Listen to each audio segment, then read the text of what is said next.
Everyone, how's it going? Welcome back to another Walking Dead video. So in this one here, I want to focus on The Walking Dead Daryl Dixon Season 2's premiere and actually talk about some of the early reaction for the episode. And I really want to get into just some new details that we've learned about the season here, at least the first episode. And I will say, judging by the early reaction, in terms of what the story is going to be anyways, it looks like this season is going to be a lot better than I thought it was going to be. And so far, there's been a lot of praise about this actually being better than The Ones Who Live, which I do want to talk about as we get towards the end of the video here, because with The Ones Who Live, again, this has nothing to do with like Rick and Michonne, but in terms of how they actually handled the story for The Ones Who Live, it just seems like, it is something that for sure, at the time, maybe a lot of people kind of overlooked quite a bit, because obviously like we have Rick and Michonne back, right? Like so awesome. But it looks like when you look back at the story pacing and a lot of things like that, comparing these shows to that, it just seems like The Ones Who Live just keeps kind of getting, I don't want to say worse and worse, but it just ends up not being as good as what people thought at the time. Let's talk about The Walking Dead Daryl Dixon here, because there's a lot to talk about. So before we go any further, make sure to be a subscriber if you do want to get all of my Walking Dead content like this. So I saw some early reaction here from a lot of different articles here.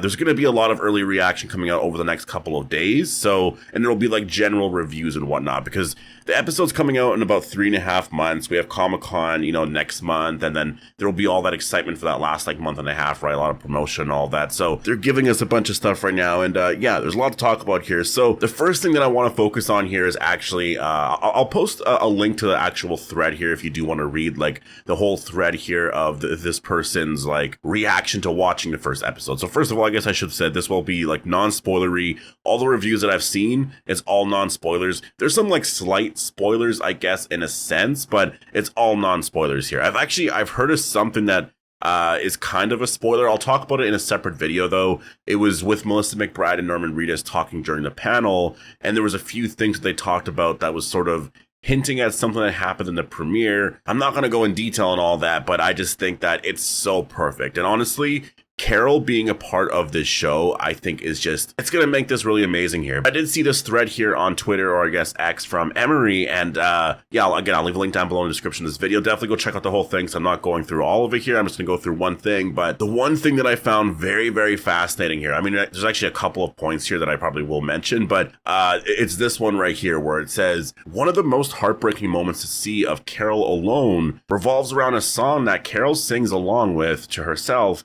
Even though the song has very simple lyrics, I immediately thought that it fully explains why Carol is prepared to do anything to get Daryl back. And I think that is, again, a lot of the early reaction has been focused a lot on Carol and like the amazement of like, wow, like, because people have been bringing up the fact that, a Carol and Daryl spinoff or this and that, it's going to be like that one episode that was like the bonus episode in season 10.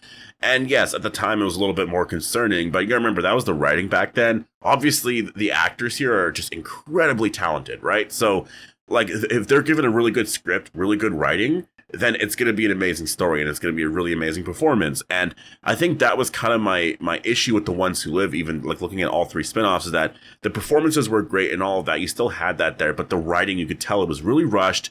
And there's moments in there where, I mean, you guys all know, like it doesn't feel like The Walking Dead. And when you look at Dead City and Daryl Dixon, they both feel so much like The Walking Dead. And the general feeling I'm getting regarding the first episode here is that this feels exactly like The Walking Dead, but like some of the best moments of The Walking Dead. And Carol does a lot here. And if you really look at the history of The Walking Dead, Carol has had some of the biggest moments, like with Sophia's death, even the reveal of Sophia, after she came out of the barn. That was really just, it was heartbreaking, the Cherokee Rose scene. Really amazing scene. There's also the Grove, right? With look at the flowers and all of that. All of that stuff there, it just really reminds you how important Carol is to the entire franchise. And she's such a big character. And so seeing something like this where she's singing a song, maybe it reminds her of Sophia, and all that, and then how she lost her and whatnot, and why she really needs to get back to Daryl kind of thing, right? Like she's so scared about Daryl, and it looks like they're really focusing on those emotions there. And I feel like in the past, that was something that they ignored, right? Like in the last season of The Walking Dead, or the last season or two, you could kind of see in the writing when characters would go missing, this and that. I feel like they didn't focus like that much in the emotions of the characters in those moments. It would just be very much like, okay, we have to go here and do this. It was very much just straightforward to the point. You would see the character stressed, this and that, but focusing on how the character actually feels, maybe some of the trauma the character is feeling, just some more one-on-one time with the character to see how they're processing a lot of this, trying to, like they're so scared and worried, like maybe they have a lot of anxiety over the situation because they're like, I need to make sure the situation's okay, right? So for Carol, like maybe that's how she's feeling. Like, I have to make sure Daryl's okay, and I'm really hoping he is. And there could be some concerns there. And so, singing a song like that to herself, maybe it's a comfort thing, right? Again, little things like this is what makes The Walking Dead, The Walking Dead. And I feel like that's what was missing in the last couple seasons of The Walking Dead, right? Like the original show. And that's why I think these spin-offs are just really incredible. There was also a mention here, which I will actually just sort of add here. And this is regarding Madame Janae. Emery says, Janae looked scary and really creeped me out at one point, which was really thrilling and showed the possibility of a really interesting villain for the season 2 arc. And I really like that. Makes me really excited because obviously Madame Janae is a really exciting character, and I do want to see a lot more from her.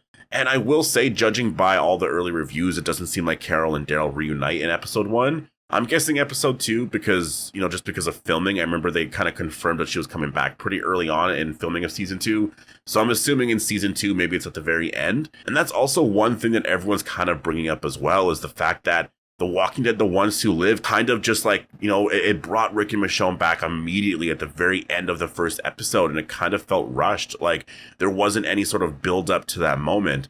And I will say, like, I do get that. I think for The Walking Dead, usually you would just wait until the end of episode 2 or 3. Like that would be usually, what you would wait for in a moment like that. But I think for The Ones Who Live, it was very much just like, I don't know why they got to the point like with that. I guess they wanted to build it up more and they wanted to give fans more of Rick and Michonne being together. But I think that was sort of the issue with it being, just that. And I think that's the thing with Rick and Michonne. Like they are going to come back in a new series. I think with The Ones Who Live, it's one of those things where they really want to wrap up, those storylines. And I think they just kind of rushed it way too fast because those storylines were much bigger than, what we got there. And I think that series should have been 10 episodes. Like, yes, going forward, Andrew Lincoln's been saying he wants to go back to survival horror, this and that, which is going to be a lot of fun. And maybe the story feels much slower paced then.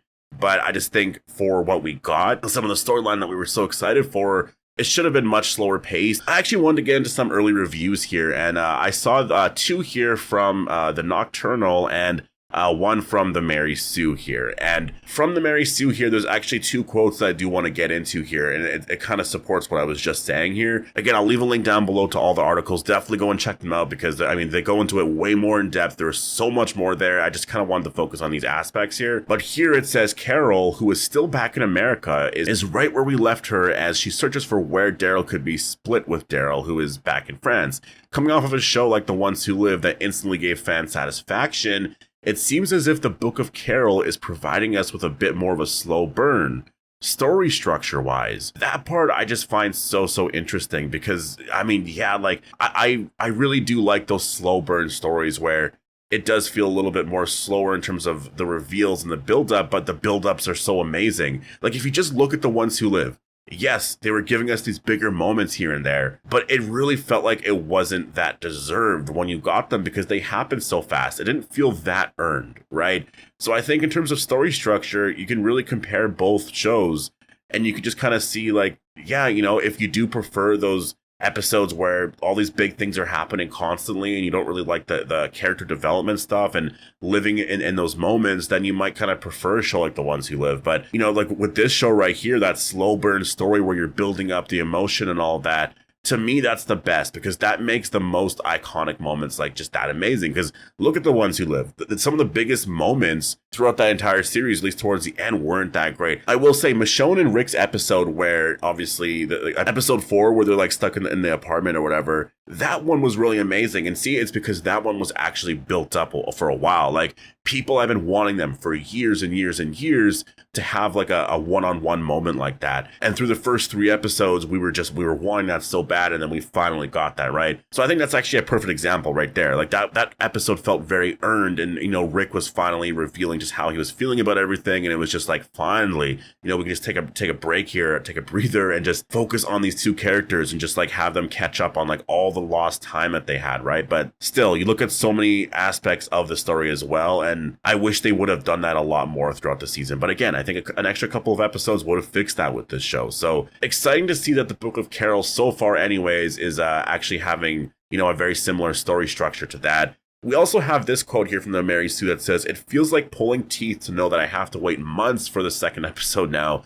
That first really worked to bring us back to Carol and set up where the rest of the season could potentially go, and it got me extremely excited for what the Book of Carol has to offer. I just want more now." And this is the general reaction I've been seeing online, as everyone is like, wow, I was not expecting that. That's really good. I really want episode 2. So I'm so excited for this show. I really can't wait to see what Carol's going to bring. I've seen a lot of talk about, you know, this show's not going to necessarily be like 50-50 like Carol and Daryl. It's going to be a little bit more Carol than Daryl. Like, Daryl's going to be there, obviously, but it's going to be more like 55 Carol, 45 Daryl, which I think is totally fine. And I think it earns the title, The Book of Carol, right? Like, you have that as a subtitle for a reason. You're making everyone say that, like the long title, right? Like, you're making everybody say that long title. So yeah, I mean, obviously give us more Carol then, right? So I'm excited because I think that Carol as a character, when you look at all the core cast, and I'm including like Rick, Michonne, Maggie, Negan, Daryl,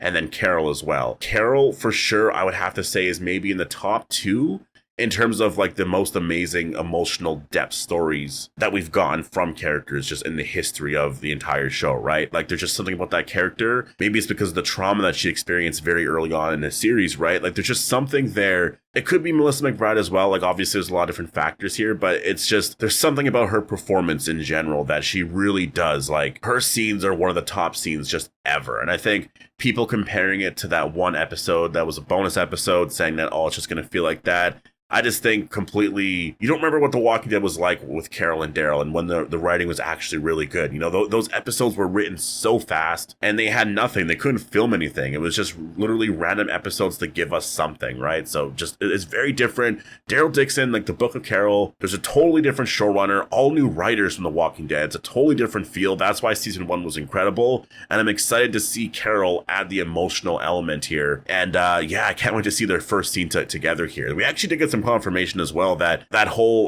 walkie-talkie scene or whatever between Carol and Daryl, where it seems like Carol mentions that Rick came back or whatever, that will be addressed this season. So really excited about that. The last thing that I want to get into here has me very, very excited about this here. And this here is from the Nocturnal. Again, I'll leave a link down below the article. Definitely go and check out all the articles that I posted links to in the description of this video. But it says, moreover, I like how this episode resolves some plot holes from its first season without just dragging it to the point of dragging bullet points. In this episode, you'll discover the connection between France and the shipyard, how they arrived at the shipyard, and why it mattered. Additionally, I'll highlight that the CRM is not involved in the show, which I believe is positive, especially since we just saw it in The Ones Who Live, despite part of that organization being defeated anticlimactically. So that I find very, very interesting. So in terms of the connection there, they're going to explain it. I don't know how they're going to explain it, or what the reason's going to be, but it's not CRM related, which seems to be a very positive thing. And that's what I kind of wanted to talk about too, as well, is the fact that people just really don't like any connections anymore to the CRM. And I think it's because of the disappointment of The Ones Who Live at the very end. It just kind of, it ruined the CRM part to it. So if you're going to have variant walkers and all this really exciting stuff happening, you kind of want it to be its own thing and like build up something new that can actually be very exciting, right? So this seems to be something that is obviously exciting here. I will say, I think the CRM is still somewhat involved with, you know, some of the variant walker stuff in terms of, you know, the Primrose team, and they had conferences in Ohio. They may have been involved. Like, I don't think there's a connection at all with like why they're at the shipyard, anything like that. But I just mean the scientists that were in France, they were there. I'm sure there were a lot of people that were like close to the region, right, that were actually maybe attending the conference or whatever, but they're probably, you know, just separate groups entirely. And yeah, I'm really interested in learning a lot more about that, because there's a lot there. Like, the World Beyond post-credits scene got into so much stuff there that the Walking Dead Daryl Dixon, like, that's the funny thing about that post-credit scene with the variant walkers, that was so exciting, right? At the end of World Beyond season 2. That was a tease to Daryl Dixon season 2, and so all of the stuff there, all the story things with variant walkers and the Primrose team, the conference in Ohio with Dr. Jenner and all that.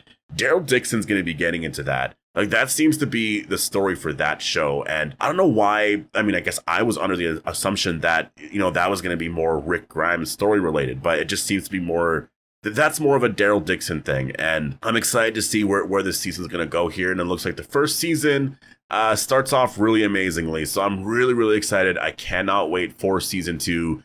And I'm excited to see a new teaser, anything. I expect some stuff to happen this week because it's the week after. And I think that they are going to get into, just some more just reveals in general, right? Like, they revealed the release date and all that. I could see a teaser or something small coming out for that, because obviously all the reviews and all that for this first episode here are amazing. So yeah, we'll have to wait and see, but post all your thoughts down below. Hope you guys all enjoyed the video, and I'll see you guys in the next one.